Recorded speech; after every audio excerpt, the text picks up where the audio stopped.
So today we're diving into a story about how one kind of controversial government ad sparked this really powerful reflection on our dreams, on class, and on who society decides is one of the special ones.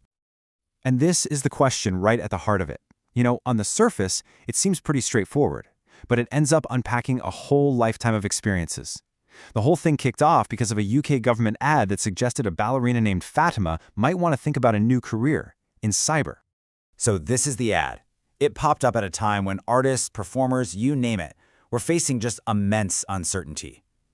And the suggestion that a highly trained ballerina should just switch to tech, well, to a lot of people it felt incredibly dismissive, and it kicked off this huge public debate. But for the author of our source material, it sparked something way more personal. Okay, so let's get into this first part. The author, who actually works in tech herself, had this initial, very practical reaction to the ad. Her first thought was pretty much, cyber what? I mean, cyber is such a vague term, right? It's not always the glamorous, high-stakes hacking you see in the movies. A lot of the time, it's trying to get a security patch to work on some ancient pension system using software with zero documentation. As she put it, I wouldn't want to do that, and I already have the skills. And this is where it gets really interesting. As she was looking into the government's whole campaign, she found all these initiatives to train specially selected kids for cyber careers. And that phrase, special ones, it just hit a nerve. It connected this modern ad to a pattern she had seen her entire life. And that right there brings us to the real heart of the story. See, this isn't just about some ad. It's about a feeling that starts way back in childhood. That feeling that certain things, certain worlds, just aren't for you. When she was a little girl, she dreamed of being a ballerina. But after her mom called to ask about a class, she was left with this very clear impression that it just wasn't a world she could be a part of. Maybe it was money, maybe there were no spots, whatever the reason, the message she got was crystal clear. Ballet was for the special ones. And look, this wasn't just a one-off thing, it was a pattern. She couldn't go to the primary school she could literally see from her window because, she was told, it wasn't for council estate kids. She grew up on an estate that people nicknamed Cardboard City because the walls were so thin. It was just this constant drip, drip, drip of messages about where she did and didn't belong. And sometimes the message wasn't subtle at all. This kind of direct cruelty from another kid just hammers home that feeling of being an outsider, of being seen as less than, just because of your address. Of course, that feeling followed her as she got older and started trying to get into university, where she ran into a whole new set of gatekeepers. So picture this. She's at her university interview at Durham, and the interviewer is just so discouraging. He starts talking about a squeeze on arts funding, sound familiar, and then patronizingly tells a girl like me not to get her hopes up. It was the exact same message she'd been hearing her whole life. You're not one of the chosen few.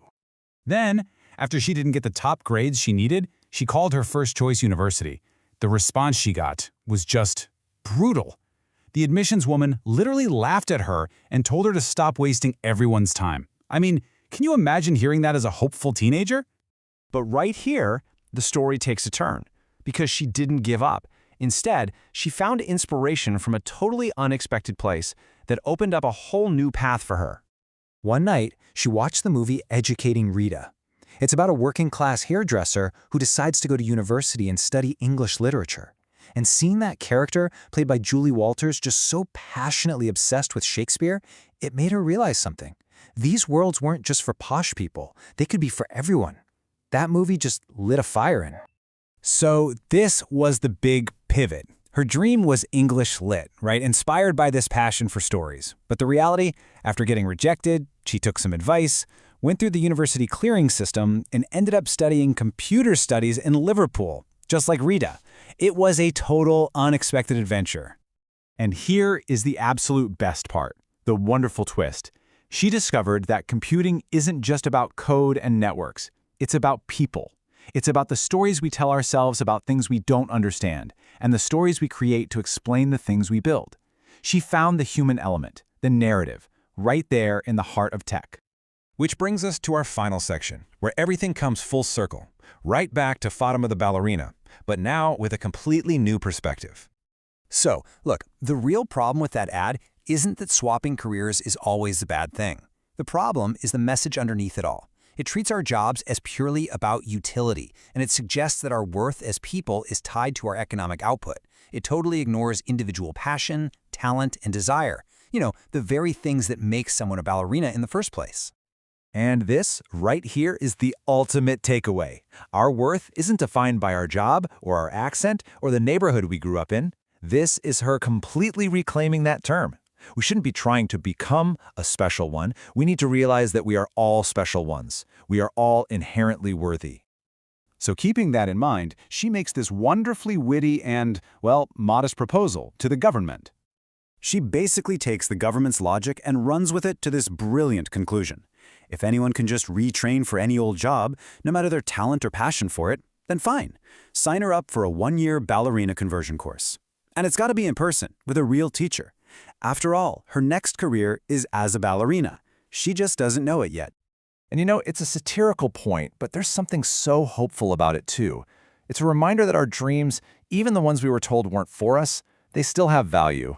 And maybe, just maybe, in some way, it's never too late to go after them. And that's the thought we'll leave you with. This whole journey started with an ad, telling a ballerina her passion wasn't practical.